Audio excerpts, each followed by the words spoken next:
I think we're good. All right. Hey, thanks again so much for doing this last minute. Really, really Yeah, appreciate of course. It's really not a big deal at all. Yeah. So let's cut to it. Crankin', the handle. I really like it, by the way. How long have you been DJing or doing EDM just in general? Not very long. About 4.5 months. It really came out of nowhere. I was going to school, and then I decided to take a break, and I went on a backpacking trip. And right before I left, I was like, well, I like dubstep and electro house, and Moomba, and EDM a lot. So I've got a nice computer, and I've played guitar my whole life, so I might as well give it a go. And then, right before I left, I was like, fuck, this is awesome. And then I came back, and I got right to it, and yeah, it's pretty much all I've been doing. Well, that's really surprising. I thought you'd been at it for at least a year or two, because I've listened to your stuff and it's pretty good. Yeah, I've just barely started. Yeah, well, awesome. Glad we nabbed you before someone bigger than us did. Yeah.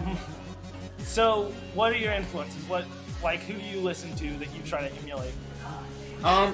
Well, to be honest, a lot of people hate on Skrillex, but for me, that's where it started. His Scary Monsters and Nice Sprites EP was a big deal for me. Yeah. When I listened to that for the first time, I was like, what the hell is that? It's what is that noise? And that was the coolest thing for me, was just being I've never heard anything like that before. But lately, I've been listening to, a lot of stuff off of Skrillex's label, Outslaw, like Zed and Kill the Noise and Porter Robinson. That was a really great EP that you released recently, the Kill Kill Kill. Yeah. But the heavy stuff is what draws me in. So pretty much whatever is heavy is whatever I'm listening to. Knife Party, Core Gore, Dr. P. A lot of what people would call bro step. But also I love Justice. To see them in 2 months actually. Really? Yeah. And the classics Daft Punk and Dada Life, and a lot of the same stuff that I feel a lot of producers listen to these days. Yeah, pretty much. But awesome, good taste. What kind of equipment do you use? What was the first stuff you bought, and what do you use now? Well, to be honest, I don't use anything. I use my laptop and my headphones, and I have a laptop stand. And I sit at my kitchen counter, right where I'm sitting now, and I put my headphones on, and I have a bunch of plugins. I use Ableton Live. Yeah. And I use a bunch of plugins. One's called Massive. It's a big bass, kind of complicated, but it took, I figured it out.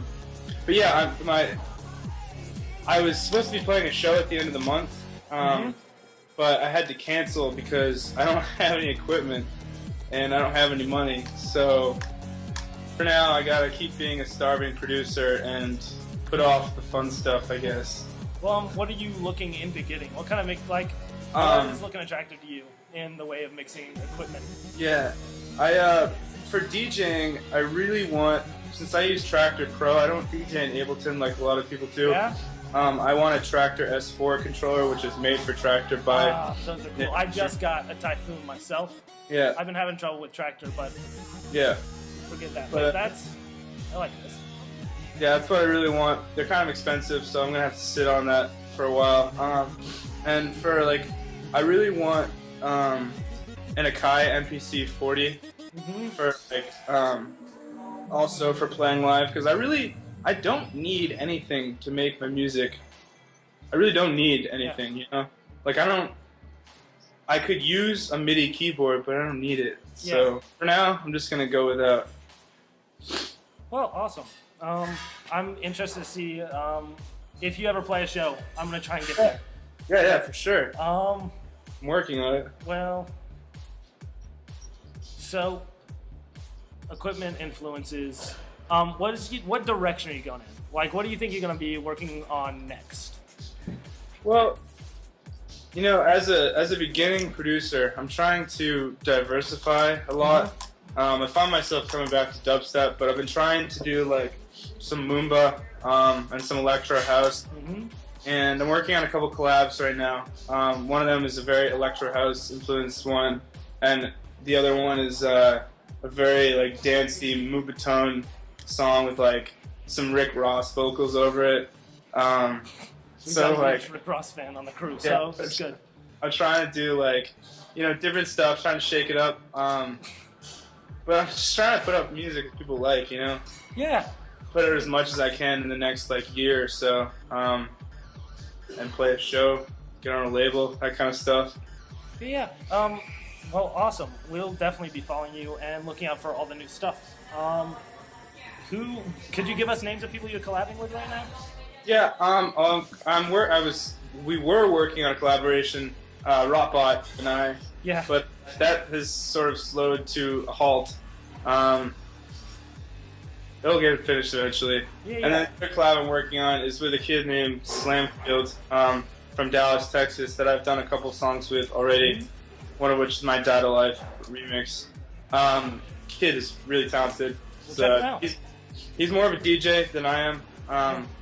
He's been at it for like years, and I just started. So he's like really helpful to work with because he's got a lot of technical knowledge that I don't have yet, and he's got a lot of good ideas that I would never think of. And so it's really fun to work with someone. We're kind of, if he lives closer, we probably would do a producer duo, but I don't think that's gonna happen. So yeah, that's what it is. I think that's all the questions we got. But thanks a billion for just doing this. It means a ton. Yeah, of course. And we'll be keeping up with you, and we'll post all your cool new songs. And I'm gonna definitely check out Sam. So thanks so much. Yeah, for sure, man.